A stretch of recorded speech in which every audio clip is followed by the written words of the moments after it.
everybody, Agashi here. So, you guys remember how I did a review on the first 4 episodes of our Glamorous time? Well, I let it sit and now it's like at episode 32 already, subtitled episode 32. I went and rewatched it to understand everything, and in 2 nights I've been watched 28 episodes. That's so bad, but yes, I've been watched 28 episodes and I'm addicted to it, and it's like, okay, I need to stop, because when I get addicted to a drama and like I'm just like dying for the next episode to come out, so that's what's like going on. I'm like, oh my god, hurry up, come out, subtitle come out already. So I'm like watching it raw and then going back and watching it with subtitle to get everything. But I'm gonna do a whole new recap on all the 28 episodes that I watched. A little heads up, I only watched some of the parts. So when I mean some of the parts, there are some parts where I just skipped because it was just like dragging, boring, slowly. And I repeat again, you know how Chinese dramas, they explain everything and they go through every single character. So I kind of don't pay attention to some of the characters. They're just boring to me and I just don't really care. I mean, I watch like the first couple minutes of them and they get boring. I kind of skip a little and then I watch a little bit and skip, and then, you know, stuff like that. But I did watch like the first, I say 15 episodes without skipping, which does not happen, which is rare. There are times where I just skip a lot, and I didn't skip the first 15 episodes, and I kind of did after that because it got so frustrating and exhausting just watching some of the characters. But, you know, let's do a whole recap on it. Some of you guys have not seen it, and some of you guys have just heard about it. I got comments that some of you guys have just heard about this drama, and I'm like, okay, wow. So, you know, I should just release this so you guys know what's going on.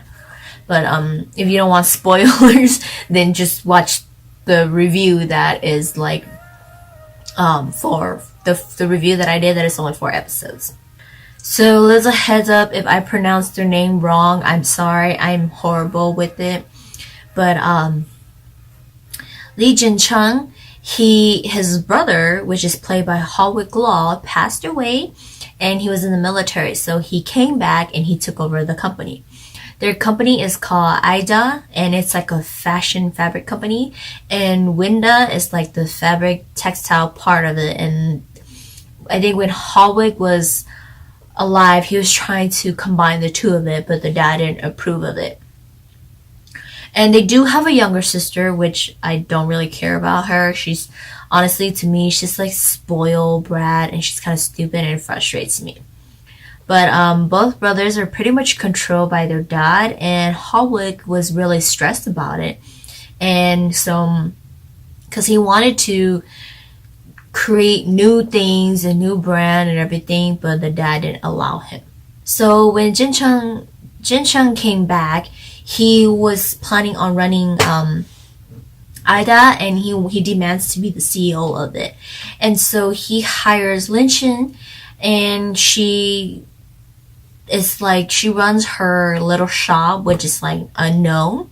Even though she went to like top school and got like really good recommendation and she's good and everything, like everybody looks down on her because she went to a top school, but she came back to China and she didn't have like a job for 3 years, because during that 3 years she was trying to create her own brand, and so people looked down on her. They didn't want to hire her. And so he admired her talents, and so he wants her to work with him because he finds that she's really talented and the stuff she does is just great. So he wants her to be a part of his company. So we get Grace. She works for like H magazine, something like that, and she invests into Ida. And she has like a thing with Hallwick before he passed away. So with Hallwick passing away, she joins with Lee Jin-chung trying to figure out who is behind his death, you know. So the two of them work together and everything. So, like with Grace and Jin Chung trying to find the truth about Hallwick's death, there's people trying to stop them from doing it, and at the same time, there's people stopping Ida from succeeding. And like one guy is Lee Chen's friend, Ning Wen Kang. He's like the CEO of this other group, and he's like trying to stop them and all these stuff like that. And he's always in between Grace, like trying to stop Grace from doing anything. And like I think him and Grace like sparks like this love interest in each other, but I don't understand Wayne Kang. He's going back and forth. His character is like back and forth, and it's frustrating. So we obviously know that Lin Chen is still trying to find the captain military who saves her when she was on like her vacation, and like Jin Chung recognizes that it was her right from the start, and it took her until like episode 9 to figure out that it was him. So during her time of like her vacation and stuff like that, she got kidnapped for like drug trafficking, human trafficking, whatever, and he saved her. And so during that time, she took the wrong USB. And when she tried to like plug in the USB to retrieve her information, it had like a tracker on it. So those thugs came back and got her, and they like invaded her house and all this stuff like that. And so that's when like Jin Chung took her to go live with him. And he lives on like the rooftop of the company. So she lives with him up there. And that's when like their love like starts to like spark with each other during that time. But overall, a lot of things happens like within like all these companies. Like, so Grace is trying to make sure that Ida works, and she keeps updating with Jin Chung, trying to make things work. And Jin Chung is getting Li Qing to, you know, be strong and focus on her stuff and do well on it because he knows her talent and everything. And then, you know, there's just a bunch of people coming, rivals trying to tear down the company. And so it's basically, that's like what it is, like most of it. But in between, you get those little love stuff between the two main characters, and they spark love between them. But it's like they go really well together because he has like a military mindset, like his military crew who works within the company, which is hilarious. They like keep an eye on everything, and you know, when his company got hacked and stuff like that, they're like, oh, we'll take care of it, and they're like all over about it and all these stuff like that. But yeah, he has like a military mindset. He doesn't really seem to know how to run the company, so Grace helps him a lot on that because Grace believes in that he will do well. And at the same time, you know, you gotta keep in mind she was in love with his brother, so she helps them a lot. And with Jin Chun's mindset of military, he runs that way, but he has Li Chen design and everything, and she's really good at it, and he pushes her to go all out, like show people your talent because people don't recognize you and people look down on you. Show them all your talent. I know it's a short review on like total of like 28 episodes that I watched, but that's basically the gist of it. And it is really cute because I do have some favorite scenes of the two main lead, and they are just adorable, and like I giggle to myself on these scenes. Like they're so cute. Like some of my favorite scenes are in episode 5, the elevator scene, when like he purposely took her to the wrong building. This is before she signed the contract with him to work with him, and she was gonna go sign the contract to work with her friend Wen Kai, and he took her to the wrong, Jin Chung took her to the wrong building, and she's gonna go to the 19th floor, and like he's trying to convince her. So, you know, until she reaches 19th floor, he's gonna convince her. But by doing so, he like pressed all the levels. So the door stops and opens, and she can't do nothing about it. So it's not a one straight trip all the way up to 19. It's like open at every floor and stuff like that. So it was really cute. And when she found out that even though she got to 19th floor, he took her to the wrong building anyways, and he had her to sign the contract, and she made all these like demands, like I want this and this, and then he goes, okay, I'll add it to, yes, you can have it. And then he asked for her lipstick and he put like the thumbprint on her and like stamped on her signature. So that was a really cute scene. It's like yep, that's how you do it. That's how you get a girl to talk to, listen to you, press all of it, stand by the door, and she can't get out. Another very adorable scene is his confession scene to her on episode 21, when how he confessed to her that he likes her and he did like the military soldier way, and it was so cute. She was just like, oh my god, like what kind of confession is that? But it was very adorable. And another one is oh, this is like my favorite scene so far, and I was wondering because when I saw like the music video, I was like, what the hell is these, like it makes no sense, like what's going on? Is this something they just filmed for the music video? What's going on? The scene I'm talking about is in episode 26 when he gets kidnapped and she's doing the competitions and he hasn't come back yet for days, and then when he finally comes back and he calls her and they like run to each other, and there's like that water scene, they run to each other. That was so cute. I love that scene. It was so well done. It's like, I don't know, it's indescribable, but I really liked it. And then the next scene that is so adorable too, the workout scene. I know you guys all love it too. The workout scene in episode 27. Like he's all like, I'll take you to a date at the gym. It's really adorable. I find it really adorable because the reason why I say this is Zelina Zhao, she's really tiny, so she matches a lot with a lot of the guys, and when the role is really good and the main guy like has really good chemistry with her on screen and off screen, like more like off screen, then when they go on screen it gets even better. So she has that connection really well with Jinha. Oh my god, what kind? Jinha.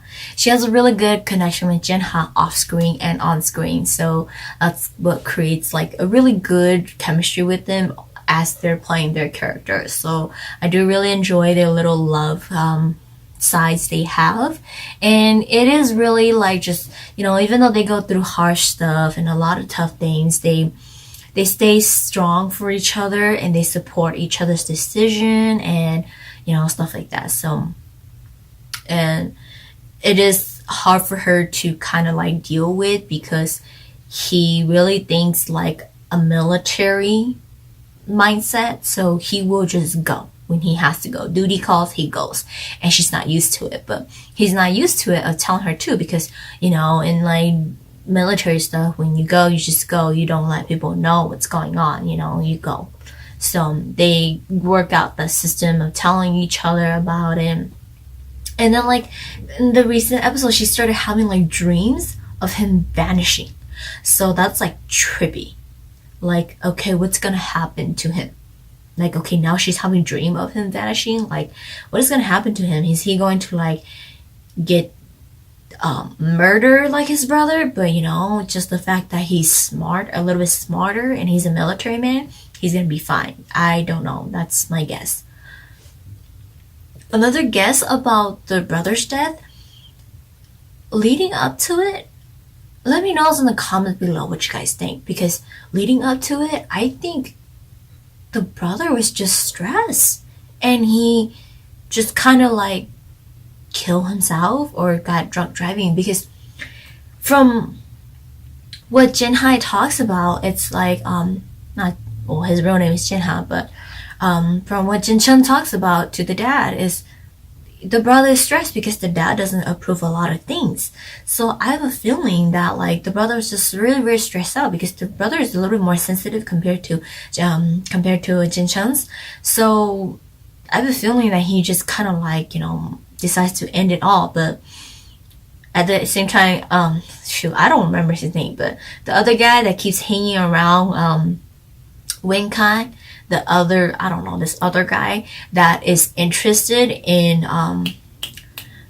Li Chen's assistant, Yang Yi, the guy that is interested in her. I have a feeling that it's him, but like, here's the thing though, it doesn't make sense that like, it seems like all these people who's trying to attack Ida cannot be a suspect because they all have these love interest where they're like soft on the other side. But it makes you go, well, you never know. They might just be the bad guy and they're trying to win the girl at the same time too. Who knows? Because I'm taking it in terms of like Someone Like You, where the drama Someone Like You, where the girl, her ex-boyfriend was the one who was trying to like cause problem to the main guy.